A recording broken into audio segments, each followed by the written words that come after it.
Hi everyone. ఈరోజు మనం wildlife protection act 1972లో సెక్షన్ 4 గురించి మాట్లాడుకుంటున్నాం.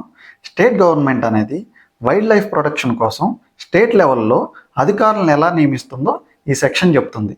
ఇందులో ప్రధానంగా చీఫ్ వైల్డ్ లైఫ్ వార్డెన్ అనేటటువంటి ఒక సుపీరియర్ అధికారిని ఏర్పాటు చేస్తుంది.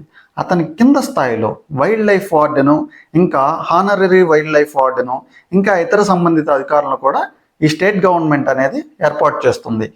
ఈ హానరరీ వైల్డ్ లైఫ్ వార్డెన్స్ అనేవాళ్ళు not a full time state government employees అనమాట. వాళ్ళు వాలంటీర్స్గా పనిచేస్తూ స్టేట్ గవర్నమెంట్కి వైల్డ్ లైఫ్ ప్రొటెక్షన్లో హెల్ప్ చేస్తూ ఉంటారు. అలాగే ఈ స్టేట్ గవర్నమెంట్ ఇచ్చేటటువంటి ఆదేశాలని చీఫ్ వైల్డ్ లైఫ్ వార్డెన్ అనే అతను పాటిస్తూ వాళ్ళు ఇచ్చేటటువంటి ఆర్డర్లన్నింటినీ ఫాలో అవుతూ ఉండాలి.